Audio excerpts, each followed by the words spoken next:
Cheating, huh?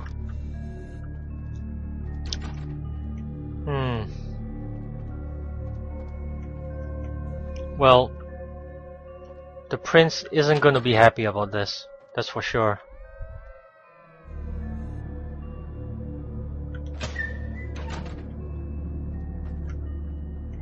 Unless... Well, let me save my game. And try something.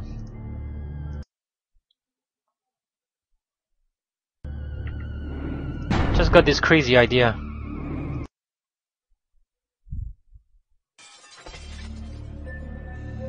Okay, so here are the laser beams, and this is what I'm gonna do. Oh, well, that wasn't such a good idea after all.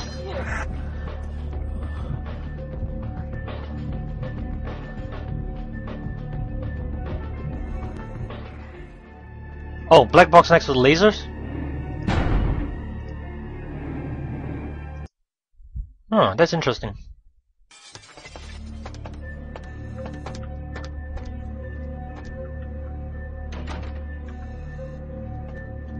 Oh, just whack it?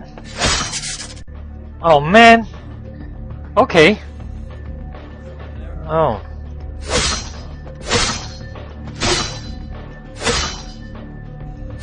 Well, I whacked it, but the beams are... Okay, they're going away now. Oh, they're flickering, okay.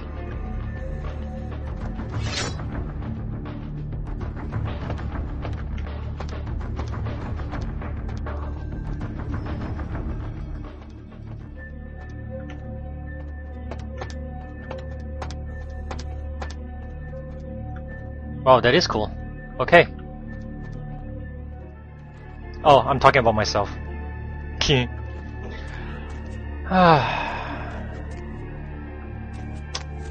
My brain's not working right today.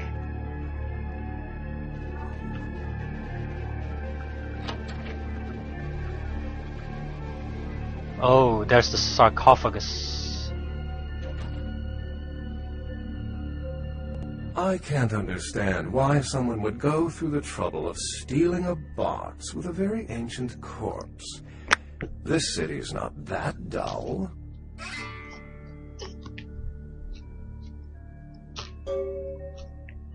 Beckett, what are you doing here? I'm an archaeologist, so I thought I'd indulge in a quick study of this Ankaran sarcophagus everyone's so riled up about. My guess, from what I've read about it, is that it's a mummified Mesopotamian king. I needed confirmation. What happened to the Ankaran sarcophagus? Since it's missing, I'm inclined to believe it was stolen, or intentionally misplaced, if you like. Clearly, though, it's not here. Yeah. Did you steal it? If I stole it, I would know where it was, and most likely wouldn't be looking for it here.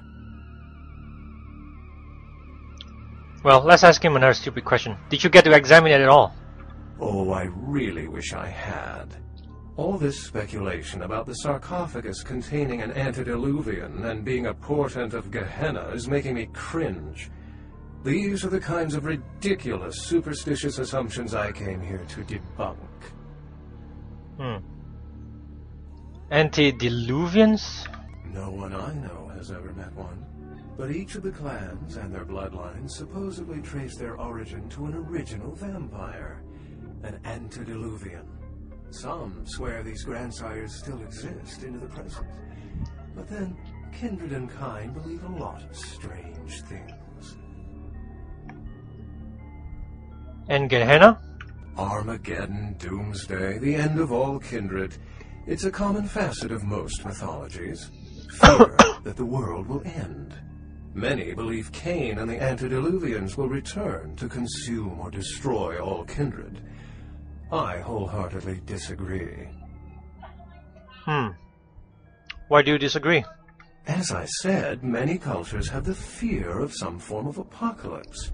Kindred believed in these stories when they were human, and naturally carried them over into kindred myth. But it doesn't take a supernatural act to cause widespread destruction. Humans and kindred are just as capable of managing their own destruction as a deity.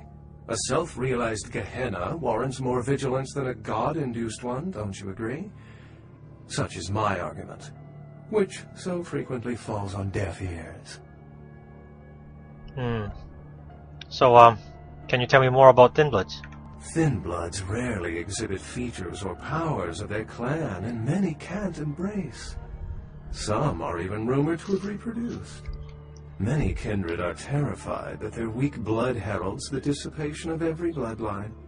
Somewhat of an ignorant reactionary response, don't you think? Who's Cain? Cain is the biblical first kindred and founder of the mythological first city, Enoch, a place where kindred and kine coexisted. I believe Cain's a figure concocted to personify the transition from nomadic society to agrarian society. That myth, like most, has been twisted by time. Are there any other signs of Gehenna? What prophecy doesn't have vague apocryphal signs? Let's see. The usual ones cited are the appearance of Thin Bloods, Cain sightings, doom, gloom, that route. This is all fascinating stuff. How long have you been studying kindred lore? For 300 years I've been trying to determine the function of our existence, the kindred's role in the world. I'm not content to attribute it to some act of supernatural biblical vengeance. We exist for a reason. And if it takes another 300, I'll figure it out. Any thoughts? Stats increased. Wow, just talking to him?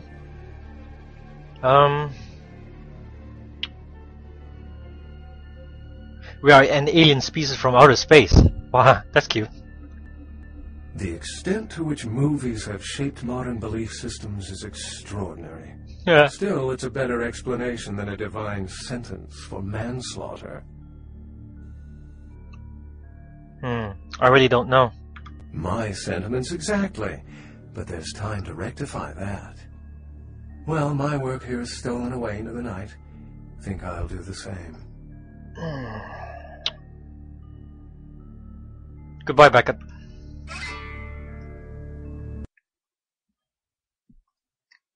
Well, at least I'm not forced to walk out of the museum all over again.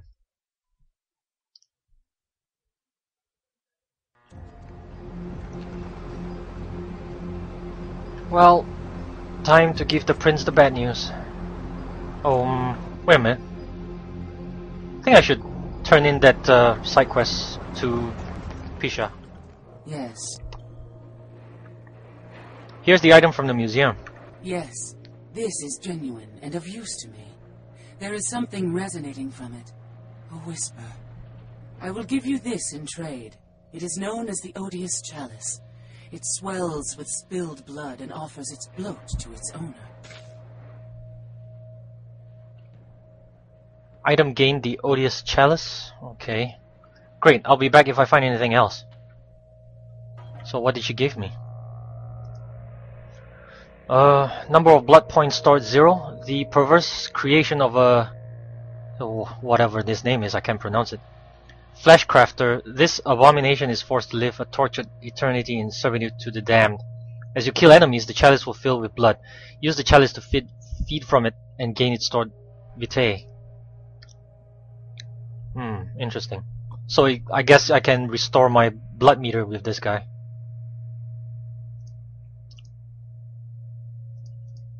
Well, the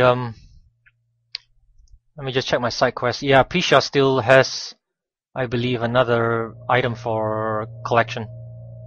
Find a book. Okay. The folly of leadership is knowing that no matter what you do, behind your back there's hundreds, certain that their own solution is the sounder one, and that your decision was the byproduct of a whimsical dart toss. I pronounce the blast sentence, and I soak the critical fallout. I make the decisions, no one else will. Leadership. I wear the albatross and a bullseye. You're respected by everyone in this city for your leadership. I've had my fill of sycophants. I need adjutants I can trust. Everyone respects you. Now what's this all about? The blood hunt on Nines Rodriguez for the murder of Alistair Grout will be called. Rodriguez's execution is only a matter of time. I have lit the fuse. If a war ignites, it's my head that will sharpen the pikes for. Now to the matter of the sarcophagus. Do you need assistance bringing it up?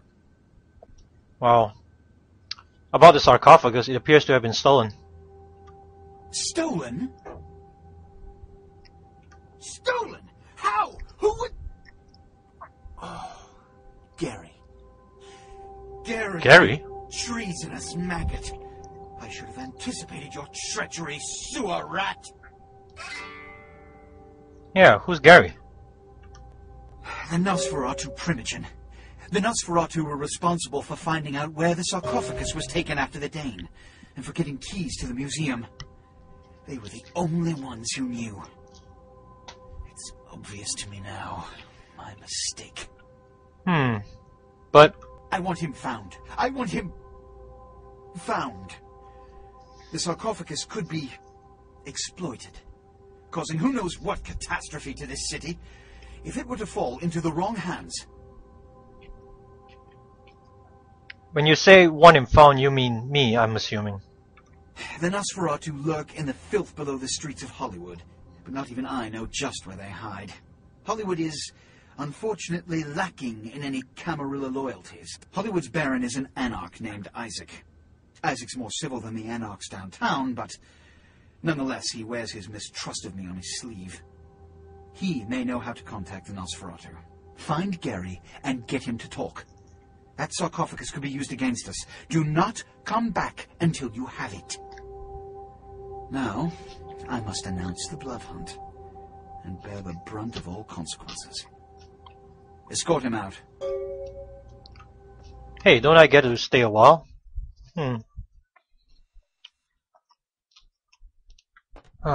Okay, so what's next? Find Gary. The prince has suggested speaking with Isaac Abrams, the Baron of Hollywood. Isaac can usually be found in his jewel store. Okay. Next chapter, I guess.